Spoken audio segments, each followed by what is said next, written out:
ओम कृष्णाय वासुदेवाय हरये परमात्मने प्रणतः क्लेशनाशाय गोविंदाय नमो नमः। हरे कृष्णा। आज की कथा में आप सभी भक्तों का हार्दिक स्वागत है। भगवान श्री कृष्ण और श्रीमती राधा रानी की कृपा सदैव आप और आपके समस्त परिवार पर बनी रहे। जिन भक्तों ने कल की कथा सुनने के बाद उसे लाइक किया, कमेंट किया, उन सभी भक्तों का बहुत बहुत आभार। और जो भक्त हर रोज़ की कथा सुनते तो हैं लेकिन लाइक करना और कमेंट्स करना बिल्कुल भूल जाते हैं, तो उनसे आग्रह है कि कथा प्रारंभ होने से पहले ही कथा को लाइक कर दिया कीजिए और कमेंट्स में राधे राधे ज़रूर लिख दिया कीजिए। और इसमें आपका कुछ भी नहीं लगता है, ये बिल्कुल फ्री है। और अब भगवान श्री हरि विष्णु का ध्यान करके आज की पावन कथा का प्रारंभ करते हैं। ध्रुव ने सप्तर्षियों से पूछा कि किस प्रकार से भगवान विष्णु की आराधना करनी चाहिए जिससे कि वो प्रसन्न हो। तब सप्तर्षियों ने कहा कि ओम नमो भगवते वासुदेवाय इस द्वादशाक्षर मंत्र को पूर्व काल में तेरे पितामह भगवान स्वयंभू मनु ने भी जपा था। तब उनसे संतुष्ट होकर श्री जनार्दन ने उन्हें त्रिलोकी में दुर्लभ मनोवांछित सिद्धि दे दी थी। उसी प्रकार तू भी इसका निरंतर जप करता हुआ श्री गोविंद को प्रसन्न कर। श्री पराशर जी आगे कहते हैं, हे मैत्रेय, यह सब सुनकर राजपुत्र ध्रुव उन ऋषियों को प्रणाम करके उस वन से चल दिया और हे द्विज, अपने को कृतकृत्य सा मानकर वह यमुना तटवर्ती अति पवित्र मधु नामक वन में आया। आगे चलकर उस वन में मधु नामक दैत्य रहने लगा था, इसीलिए वह इस पृथ्वी तल में मधुवन नाम से विख्यात हुआ। वहीं मधु के पुत्र लवण नामक महाबली राक्षस को मारकर शत्रुघ्न ने मधुरा अर्थात मथुर नाम की पुरी बसाई थी। जिस वन में निरंतर देव देव श्रीहरि की सन्निधि रहती है, उसी सर्व पापहारी तीर्थ में ध्रुव ने तपस्या की। मरीचि आदि मुनीश्वरों ने उसे जिस प्रकार उपदेश किया था, उसने उसी प्रकार अपने हृदय में विराजमान निखिल देवेश्वर श्री विष्णु भगवान का ध्यान करना आरंभ किया। इस प्रकार हे विप्र, अनन्य चित्त होकर ध्यान करते रहने से उसके हृदय में सर्वभूतांतर्यामी भगवान हरि सर्वतोभाव से प्रकट हुए। हे मैत्रेय, योगी ध्रुव के चित्त में भगवान विष्णु के स्थित हो जाने पर सर्वभूतों को धारण करने वाली पृथ्वी उसका भार न संभाल सकी। उसके बाएं चरण पर खड़े होने से पृथ्वी का बायां भाग आधा झुक गया और फिर दाएं चरण पर खड़े होने से दायां भाग झुक गया। और जिस समय वह पैर के अंगूठे से पृथ्वी को बीच से दबाकर खड़ा हुआ तो पर्वतों के सहित समस्त भूमंडल विचलित हो गया। हे महामुने, उस समय नदी, नद और समुद्र आदि सभी अत्यंत क्षुब्ध हो गए और उनके क्षोभ से देवताओं में भी बड़ी हलचल मची। हे मैत्रेय, तब याम नामक देवताओं ने अत्यंत व्याकुल होकर इंद्र के साथ परामर्श करके उसका ध्यान भंग करने का प्रयोजन किया। हे महामुने, इंद्र के साथ अति आतुर कुष्मांड नामक उपदेवताओं ने नाना रूप धारण करके उसकी समाधि भंग करना आरंभ कर दिया। उस समय माया से ही रची हुई उसकी माता सुनीति नेत्रों में आंसू भरे उसके सामने प्रकट हुई और हे पुत्र, ऐसा कहकर करुणायुक्त वचन बोलने लगी। बेटा, तू शरीर को घुलाने वाले इस भयंकर तप का आग्रह छोड़ दे। मैंने बड़ी बड़ी कामनाओं द्वारा तुझे प्राप्त किया है। अरे, मुझ अकेली अनाथा दुखिया को सौत के कटु वाक्यों से छोड़ देना तुझे उचित नहीं है। बेटा, मुझ आश्रयहीना का तो तू एकमात्र ही सहारा है। कहाँ तो तू 5 वर्ष का बालक और कहाँ तेरा यह अति उग्र तप। अरे, इस निष्फल क्लेशकारी आग्रह से अपना मन मोड़ ले।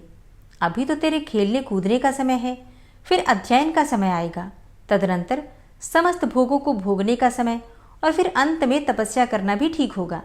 बेटा, तुझ सुकुमार बालक का जो खेल कूद का समय है उसी में तू तपस्या करना चाहता है। तू इस प्रकार क्यों अपने सर्वनाश में तत्पर हुआ है? तेरा परम धर्म तो मुझको प्रसन्न रखना ही है। अतः तू अपनी आयु और अवस्था के अनुकूल कर्मों में ही लग, मोह का अनुवर्तन न कर और इस तप रूपी अधर्म से निवृत्त हो। बेटा, यदि आज तू इस तपस्या को नहीं छोड़ेगा तो देख, तेरे सामने ही मैं अपने प्राण छोड़ दूंगी। श्री पराशर जी कहते हैं कि हे मैत्रेय, भगवान विष्णु में चित्त स्थिर रहने के कारण ध्रुव ने उसे आंखों में आंसू भरकर इस प्रकार विलाप करती देख कर भी नहीं देखा।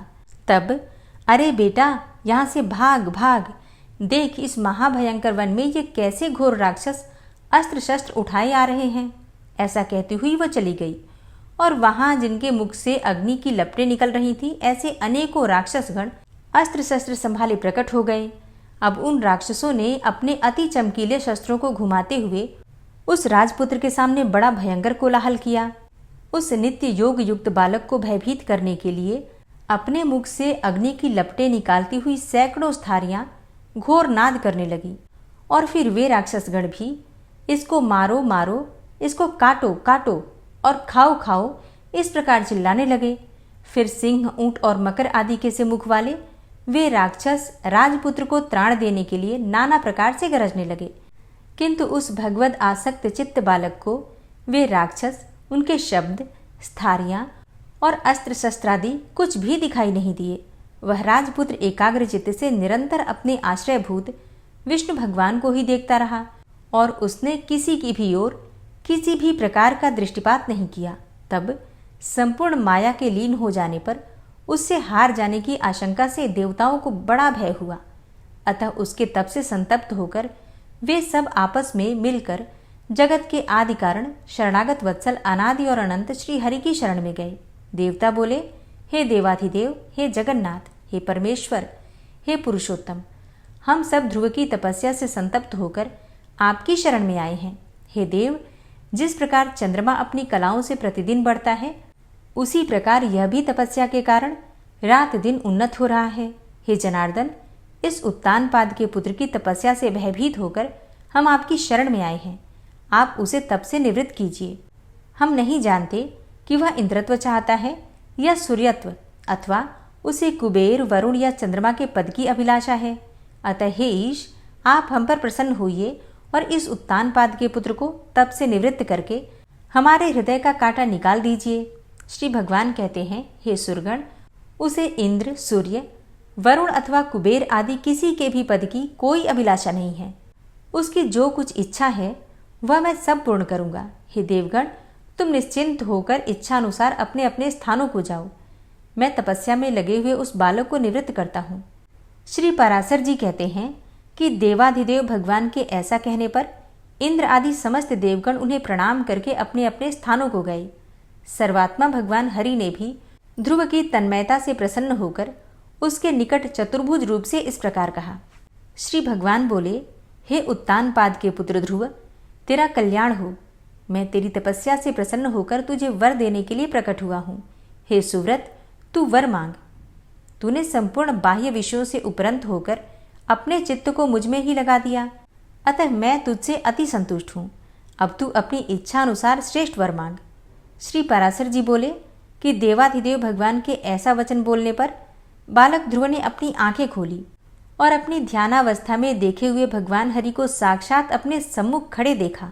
श्री अच्युत को किरीट तथा शंख, चक्र, गदा, शारंग, धनुष और खड्ग धारण किए देखकर उसने पृथ्वी पर सिर रखकर प्रणाम किया और सहसा ही रोमांचित तथा परम भयभीत होकर उसने देव देव की स्तुति करने की इच्छा की। किंतु इनकी स्तुति के लिए मैं क्या कहूँ? काया कहने से वह चित्त में व्याकुल हो गया और अंत में उसने देव देव की ही शरण ली। ध्रुव ने कहा, हे भगवान, आप यदि मेरी तपस्या से संतुष्ट हैं तो मैं आपकी स्तुति करना चाहता हूँ। आप मुझे यही वर दीजिए। श्री पराशर जी बोले कि हे द्विजवर्य, तब जगतपति श्री गोविंद ने अपने सामने हाथ जोड़े खड़े हुए उस उत्तानपाद के पुत्र को अपने वेदमय शब्द के अंत वेदांतमय भाग से छू दिया। तब तो एक क्षण में ही वह राजकुमार प्रसन्न मुख से अति विनीत होकर सर्वभूताधिष्ठान श्री अच्युत की स्तुति करने लगा। ध्रुव बोले कि पृथ्वी, जल, अग्नि, वायु, आकाश, मन, बुद्धि, अहंकार और मूल प्रकृति, ये सब जिनके रूप हैं, उन भगवान को मैं नमस्कार करता हूँ, जो अति सूक्ष्म, सर्वव्यापक और प्रधान से भी परे हैं। वह पुरुष जिनका रूप है, उन गुण भोक्ता परम पुरुष को मैं नमस्कार करता हूँ। हे परमेश्वर, पृथ्वी आदि समस्त भूत, गंध आदि, उनके गुण, बुद्धि आदि अंतःकरण, चतुष्ट तथा प्रधान और पुरुष अर्थात जीव से भी परे जो सनातन पुरुष हैं, उन आप निखिल ब्रह्मांड नायक के ब्रह्मभूत शुद्ध स्वरूप आत्मा की मैं शरण हूँ। हे सर्वात्मन, हे योगियों के चिंतनीय, व्यापक और वर्धनशील होने के कारण आपका जो ब्रह्म नामक स्वरूप है, उस विकार रहित रूप को मैं नमस्कार करता हूँ। हे प्रभु, आप हजारों मस्तकों वाले, हजारों नेत्रों वाले और हजारों चरणों वाले परम पुरुष हैं। आप सर्वत्र व्याप्त हैं और संपूर्ण ब्रह्मांड को व्याप्त कर 10 गुण महाप्रमाण स्थित हैं। श्री भगवान बोले, हे ध्रुव, तुमको मेरा साक्षात दर्शन प्राप्त हुआ, इससे अवश्य ही तेरी तपस्या तो सफल हो गई, परंतु हे राजकुमार, मेरा दर्शन भी तो कभी निष्फल नहीं होता। इसलिए तुझको जिस वर की इच्छा हो वो मांग ले, क्योंकि मेरा दर्शन हो जाने पर पुरुष को सभी कुछ प्राप्त हो सकता है।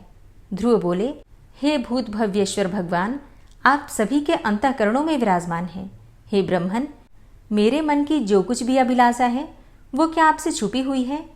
तो भी हे देवेश्वर, मैं दुर्विनीत जिस अति दुर्लभ वस्तु की हृदय से इच्छा करता हूँ उसे आपकी आज्ञानुसार आपके प्रति निवेदन करूँगा।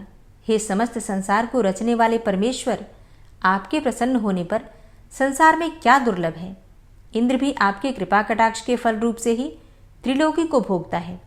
हे प्रभु, मेरी सौतेली माता ने गर्व से अति बढ़ चढ़कर मुझसे ये कहा था कि जो मेरे उदर से उत्पन्न ही नहीं है उसके योग्य या राजासन नहीं है।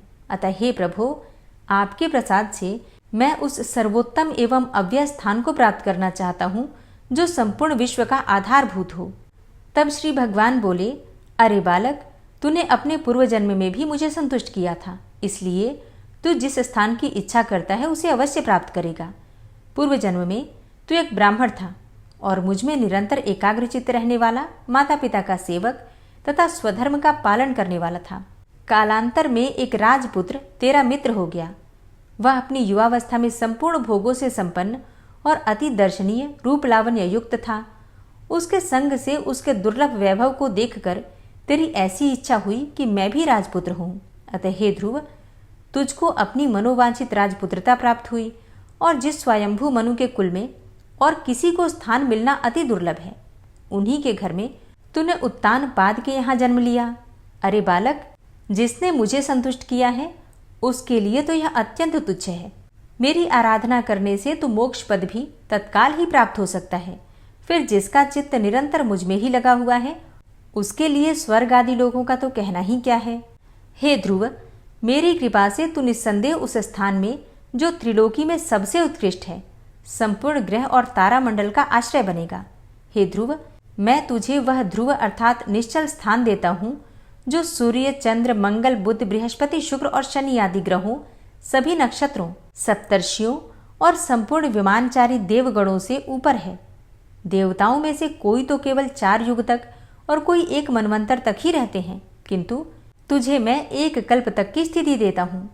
तेरी माता सुनीति भी अति स्वच्छ तारा रूप से उतने ही समय तक तेरे पास एक विमान पर निवास करेगी, और जो लोग समाहित चित्त से सायंकाल और प्रातःकाल के समय तेरा गुण कीर्तन करेंगे उनको महान पुण्य प्राप्त होगा। श्री पराशर जी कहते हैं कि हे महामते, इस प्रकार पूर्व काल में जगतपति देवाधिदेव भगवान जनार्दन से वर पाकर ध्रुव उस अत्युत्तम स्थान में स्थित हुए। हे मुने, अपने माता पिता की धर्मपूर्वक सेवा करने से तथा द्वादशाक्षर मंत्र के महात्म्य और तप के प्रभाव से उनके मान, वैभव एवं प्रभाव की वृद्धि देखकर देव और असुरों के आचार्य शुक्रदेव ने ये श्लोक कहे हैं। अहो, इस ध्रुव के तप का कैसा प्रभाव है! अहो, इसकी तपस्या का कैसा अद्भुत फल है, जो इस ध्रुव को ही आगे रखकर सप्तर्षिगण स्थित हो रहे हैं। इसकी यह सुनीति नाम वाली माता भी अवश्य ही सत्य और हितकर वचन बोलने वाली है। संसार में ऐसा कौन है जो इसकी महिमा का वर्णन कर सके, जिसने अपनी कोख में उस ध्रुव को धारण करके त्रिलोकी का आश्रयभूत अति उत्तम स्थान प्राप्त कर लिया, जो भविष्य में भी स्थिर रहने वाला है। जो व्यक्ति ध्रुव के इस दिव्य लोक प्राप्ति के प्रसंग का कीर्तन करता है वह सब पापों से मुक्त होकर स्वर्ग लोक में पूजित होता है, और वह स्वर्ग में रहे अथवा पृथ्वी में कभी अपने स्थान से च्युत नहीं होता तथा समस्त मंगलों से भरपूर रहकर बहुत काल तक जीवित रहता है। हरे कृष्णा। आज की कथा का यहीं पर समापन करती हूँ। इसके आगे का वृतांत आप कल की कथा में सुनेंगे। आज की कथा कैसी लगी कमेंट बॉक्स में ज़रूर बताइए। और अब आप सुनेंगे श्री विष्णु सहस्त्रनाम स्तोत्र। ओम विश्वं विष्णुर्वषट्कारो भूतभव्य भवत्प्रभु भूतकृत भूतभृद्भावो भूतात्मा भूतवाहन भूतात्मा परमात्मा च मुक्तानां परमागति अव्ययः पुरुषः साक्षी क्षेत्रज्ञो अक्षर एव च योगो योगविदां नेता प्रधानपुरुषेश्वरः नारसिंहवपुः श्रीमान् केशवः पुरुषोत्तमः सर्वः शर्वः शिवस्थाणुर्भूतादिर्निधिर्व्ययः सम्भवो भावनो भर्ता प्रभवः प्रभुरीश्वरः स्वयंभू शंभुरादित्यः पुष्कराक्षो महास्वनः अनादिनिधनो धाता विधाता धातुरुत्तमः अप्रमेयो ऋषिकेश पद्मनाभो अमरप्रभु विश्वकर्मा मनुस्त्वष्टा स्थविष्ठः स्थविरो ध्रुवः अग्राह्यः शाश्वतः कृष्णो लोहिताक्षः प्रतर्दनः प्रभूतस्त्रिककुब्धाम पवित्रं मङ्गलं परम् ईशानः प्राणदः प्राणो ज्येष्ठः श्रेष्ठः प्रजापति हिरण्यगर्भो भूगर्भो माधवो मधुसूदनः ईश्वरो विक्रमी धन्वी मेधावी विक्रमः क्रमः अनुत्तमो दुराधर्षः कृतज्ञः कृतिरात्मवान् सुरेशः शरणं शर्म विश्वरेताः प्रजाभवः अह संवत्सरो व्यालः प्रत्ययः सर्वदर्शनः अजः सर्वेश्वरः सिद्धः सिद्धे सर्वादिर्च्युतः वृषाकपिर्मेयात्मा सर्वयोगविनिश्रितः वसुर्वसुमनः सत्यः समात्मा संमितः समः अमोघः पुण्डरीकाक्षो वृषकर्मा वृषाकृतिः रुद्रो बहुशिरा बभ्रुर्विश्वयोनिः शुचिश्रवः अमृतः शाश्वतस्थाणुर्वरारोहो महातपः सर्वगः सर्वविद्भानुर्विश्वक्सेनो जनार्दनः वेदो वेदविद्व्यङ्गो वेदाङ्गो वेदवित्कविः लोकाध्यक्षः सुराध्यक्षो धर्माध्यक्षः कृताकृतः चतुरात्मा चतुर्व्यूहश्चतुर्द्रष्टश्चतुर्भुजः भ्राजिष्णुर्भोजनं भोक्ता सहिष्णुर्जगदाति च अनघो विजयोजेता विश्वयोनिः पुनर्वसु उपेन्द्रो वामनः प्रांशुर्मोघः शुचिरुर्जितः अतीन्द्रः सङ्ग्रहः सर्गो धृतात्मा नियमो यमः वेद्यो वैद्यः सदा योगी वीरः माधवो मधु अतीन्द्रियो महामायो महोत्साहो महाबलः महाबुद्धिर्महावीर्यो महाशक्तिर्महाद्युतिः अनिर्देश्य वपुः श्रीमान् मेयात्मा महाधृतृक् महिश्वासो महीभर्ता श्रीनिवासः सतां गति अनिरुद्धः सुरानन्दो गोविन्दो गोविन्दाम्पति मरीचिर्दमनो हंस सुपर्णो भुजगोत्तम हिरण्यनाभः सुतपा पद्मनाभः प्रजापति अमृत्यु सर्वदिक्सिंहः सन्धाता सन्धिमानस्थिरः अजो दूर्मर्षणः शास्ता विश्रुतात्मा सुरारिः गुरुर्गुरुतमो धाम सत्य सत्यपराक्रम निमिषो अनिमिषो श्रग्वी वाचस्पतिरुदारधि अग्रणिर्ग्रामणी श्रीमान् न्यायो नेता समीरण सहस्रमूर्धा विश्वात्मा सहस्राक्षा सहस्रपात् आवर्तनो निवृत्तात्मा संवृतः संप्रमर्दन अह संवर्तको वह निर्निलोधरणीधरः सुप्रसादः प्रसन्नात्मा विश्वदृग्विशुभुग्विभु सत्कर्ता सत्कृतः साधु जहर्नुर्नारायणो नरः असंख्येयो अप्रमेयात्मा विशिष्टशिष्टकृच्छुवि सिद्धार्थ सिद्धसङ्कल्प सिद्धिदः सिद्धिसाधनः वृषाहि वृषभो विष्णुर्विष्पर्वा वृषोदरः वर्धनो वर्धमानश्च विविक्तः श्रुतिसागरः सुभुजो दूर्धरो वाग्मी महेन्द्रो वसुदो वसु नैकरूपो बृहद्रूप शिपिविष्टः प्रकाशनः ओजस्तेजो द्युतिधरः प्रकाशात्मा प्रतापनः रिद्धस्पष्टाक्षरो मन्त्रश्चन्द्रांशुर्भास्करदुतिः अमृतांशुद्भवो भानु शशबिन्दुः सुरेश्वरः औषधं जगतः सेतु सत्यधर्मपराक्रमः भूतभव्यभवन्नाथ पवनः पावनो नलः कामः कामकृत्कान्तः कामः कामप्रदः प्रभुः युगादिकृद्युगावर्तो नैकमायो महाशनः अदृश्योऽव्यक्तरूपश्च सहस्रजितनन्तजित् इष्टो अविशिष्ट शिष्टेष्ट शिखण्डी नहुसो वृष क्रोधः क्रोधकृत्कर्ता विश्वबाहुर्महीधरः अच्युतः प्रतितः प्राणः प्राणदो वासवानुजः अपां निधिर्धिष्ठानं प्रमत्तः प्रतिष्ठितः स्कन्दः स्कन्दधरो धूर्यो वरदो वायुवाहनः वासुदेवो बृहद्भानुरादिदेवः पुरन्दरः अशोकस्तारणस्तारः शूरः सौरिर्जनेश्वरः अनुकूलः शतावर्त पद्मी पद्मनिभेक्षणः पद्मनाभो अरविन्दाक्ष पद्मगर्भ शरीरभृत् महर्धिरिद्धो वृद्धात्मा महाक्षो गरुडाध्वजः अतुलः शरभो भीमो समयज्ञो हविर्हरि सर्वलक्षणलक्षण्यो लक्ष्मीवान् समितिञ्जयः वीक्षरो रोहितो मार्गो हेतुर्दामोदरः सह महीधरो महाभागो वेगवान् मिताशनः उद्भवः शोभणो देवः श्रीगर्भः परमेश्वरः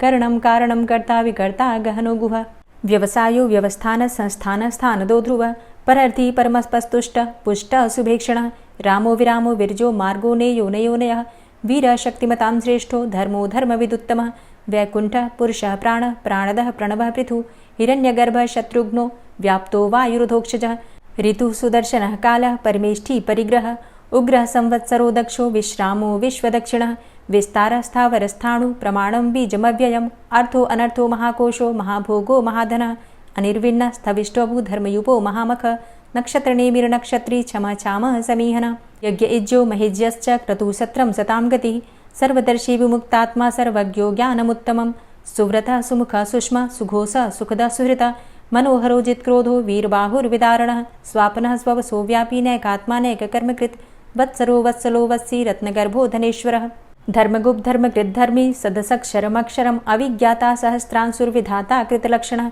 गभस्तिनेमिः सत्त्वस्थः सिंहो भूतमहेश्वरः आदिदेवो महादेवो देवेशो देवभृद्गुरुः उत्तरो गोपतिर्गोप्ता ज्ञानगम्यः पुरातनः शरीरभूतभृद्भोक्ता कपीन्द्रो भूरि दक्षिणः सोमपो अमृतपः सोम पुरुजित पुरुषोत्तमः विनियोजय सत्यसन्धो दाशाः सात्वतां पतिः जीवो विनयिता साक्षी मुकुन्दो अमितविक्रम अम्भो निद्रणन्तात्मा महोदधीशयोऽन्तकः अजो महार्ह स्वाभाव्यो जितामित्रः प्रमोदन आनन्दो नन्दनो नन्दः सत्यधर्मा त्रिविक्रमः महर्षि कपिलाचार्यः कृतज्ञो मेदिनीपतिः त्रिपदस्त्रिदशाध्यक्षो महाशृङ्गकृतान्तकृत् महावराहो गोविन्दः सुखेणः कनकाङ्गदी गुह्यो गभीरो गहनो गुप्तश्चक्रगदाधरः वेधा स्वाङ्गो अजितः कृष्णो दृढः सङ्कर्षणोच्युतः वरुणो वारुणो वृक्षः पुष्कराक्षो महामनाः भगवान् भगानन्दी वनमाली हलायुधः आदित्यो ज्योतिरादित्यः सहिष्णुर्गतिसत्तमः सुधन्वाखण्डपरशुर्दारुणो द्रविडप्रदः दिविस्त्रिक्सरदृग्व्यासो वाचस्पतिर्योनिजः त्रिसामासामगः साम निर्वाणं भेषजम्भिषक् सन्न्यासकृच्छमः शान्तो निष्ठा शान्तिः परायणं शुभाङ्गः शान्तिदस्रष्टा कुमुदः कुवलेशय गोहितो गोपतिर्गोप्ता वृषभाक्षो वृषाप्रियः अनिवर्ति निवृतात्मा संक्षेप्ता चेमकृच्छिवः श्रीवत्सवक्षा श्रीवास श्रीपति श्रीमतांबर श्रीद श्रीश श्रीनिवास श्रीनिधि श्रीविभावन श्रीधर श्रीकर श्रेय श्रीमान् लोकत्रयाश्रय स्वक्ष स्वंग शतानंदो नंदिर्ज्योतिर्गणेश्वर विजितात्मा विधेयात्मा सत्कीर्तिश्छिन्न संशय उदीर्ण सर्वतक्षसुर्निश शाश्वत स्थिर भूषयो भूषणो भूतिर्विशोकः शोकनाशन अर्चिष्मानर्चितः कुंभो विशुद्धात्मा विशोधन अनिरुद्धो अप्रतिरथ प्रद्युम्नो अमितविक्रमः कालिनेमि निहावीर शौरी सूर्यजनेश्वर त्रिलोकात्मा त्रिलोकेशः केशवः केशिहारी कामदेवः कामपालः कामीकान्तः कृतागमः अनिर्देशवपुर्विष्णोर्वीरो अनन्तो धनञ्जयः ब्रह्मण्यो ब्रह्मकृद्ब्रह्मा ब्रह्म ब्रह्म विवर्धन ब्रह्मविद् ब्राह्मणे ब्रह्मी ब्रह्मज्ञो ब्राह्मणप्रियः महाक्रमो महाकर्मा महातेजा महुरगः महाक्रतुर्महायज्वा महायज्ञो महाहवि स्तव्यः स्तव प्रियः स्तोत्रं स्तुतिस्तोतारणप्रियः पूर्णः पुरैता पुण्यः पुण्यकीर्तिर्नामयः मनोजवस्तीर्थकरो वसुरेता वसुप्रद वसुप्रदो वासुदेव वसुर्वसुमनाहवि सद्गतिः सत्कीर्तिः सत्ता सद्भूति सत्परायणः शूरसेनो यदुश्रेष्ठः सन्निवासः सुयामुनः भूतावासो वासुदेवः सर्वासु निलयोऽनलः दर्पः दर्पदो दृप्तो दूढरोथा पराजितः विश्वमूर्तिर्महामूर्तिर्दीप्तमूर्तिर्मूर्तिमान् अनेकमूर्तिरव्यक्तः शतमूर्तिः शताननः एको नैकः सवकः किं यत्तत्पदमनुत्तमं लोकबन्धुर्लोकनाथो माधवो भक्तवत्सलः सुवर्णवर्णो हेमांगो वरांगश्चन्दनांगदी वीरः विषमः शून्यो घृताशीरचलश्चलः अमानीमानदो मान्यो लोकस्वामी त्रिलोकदृक् सुमेधा मेधजो धन्यः सत्यमेधाधराधरः तेजोवृषः द्वितिधरः सर्वशस्त्रभृताम्बरः प्रग्रहो निग्रहो व्यग्रो नैकशृङ्गो गदाग्रजः चतुर्मूर्तिश्चतुर्बाहुश्चतुर्व्यूहश्चतुर्गति चतुरात्मा चतुर्भावश्चतुर्वेदविदेकपात् समावर्तो अनिवृतात्मा दुर्जयो दुरतिक्रम दुर्लभो दुर्गमो दुर्गो दुरावासो दुरारिः शुभांगो लोकसारङ्गः सुतन्तुस्तन्तुवर्धन इन्द्रकर्मा महाकर्मा कृतकर्मा कृतागमः उद्भवः सुन्दरः सुन्दो रत्ननाभः सुलोचनः अर्को वाजसनः शृङ्गी जयन्तः सर्वविजयी सुवर्णबिन्दुरक्षोभ्य सर्वभागीश्वरेश्वरः महाह्रदो महागर्तो महाभूतो महानिधि कुमुदः कुन्दरः कुन्दः पर्जन्यः पावनो नीलः अमृताशो अमृतवपुः सर्वज्ञः सर्वतोमुखः सुलभः सुव्रतः सिद्धः शत्रुजित् शत्रुतापनः न्यग्रोधो दुम्बरो अस्वस्थश्चाणुरान्ध्रनिषूदनः सहस्रार्चिः सप्तजिह्वः सप्तैधा सप्तवाहनः अमूर्तिरणघो अचिन्त्यो भयकृद्भयनाशनः अणुर्बृहत्कृशः स्थूलो गुणभृन्निर्गुणो महान् अधृतः स्वधृतः स्वास्य प्राग्वंशो वंशवर्धनः भारभृतिकथितो योगी योगी स सर्वकामद आश्रमश्रमण क्षाम सुपर्णो वायुवाहन धनुर्धरो धनुर्वेदो दण्डोदमयितादम अपराजितः सर्वसहो नियन्ता नियमो यमः सत्त्ववान् सात्विकः सत्य सत्यधर्मपरायण अभिप्रायः प्रियार्होरः प्रियकृत्प्रीतिवर्धनः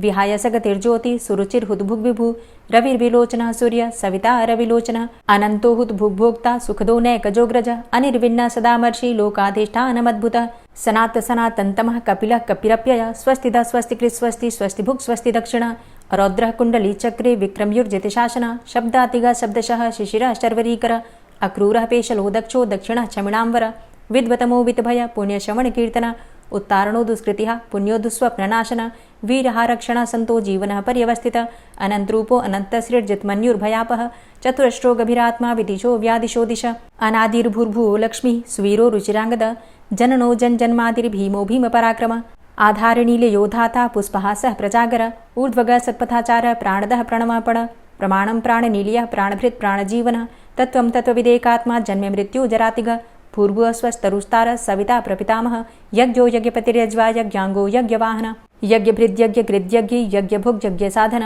यज्ञान्तिकृद्यज्ञ गुह्यमन्यमन्नादेव च आत्मयोनिः स्वयं जातो वैखानः सामगायन देवकी नंदन स्रष्टा क्षितिसः पापनाशनः शङ्खभृन्नन्दकी चक्री शारङ्गधन्वा गदाधरः रथांगपाणिरक्षोभ्य सर्वप्रहरणायुध ओम नमः इति। दोस्तों, उम्मीद करती हूँ कि आज की वीडियो आपको ज़रूर पसंद आई होगी। अगर वीडियो पसंद आती है तो वीडियो को लाइक ज़रूर किया कीजिए और संभव हो तो वीडियो को शेयर भी किया कीजिए। और चैनल पर पहली बार आए हैं, अगर अभी तक आपने चैनल को सब्सक्राइब नहीं किया है तो आज की वीडियो अगर आपको अच्छी लगे तो चैनल को सब्सक्राइब करके बेल आइकन को ज़रूर प्रेस कर लीजिए। इससे ये होगा कि इस चैनल पर जो नई वीडियो अपलोड होंगी उनकी नोटिफिकेशन आपको सही समय पर प्राप्त होगी। मिलती हूँ मैं आपसे अगली वीडियो में, तब तक के लिए जय श्री राधे।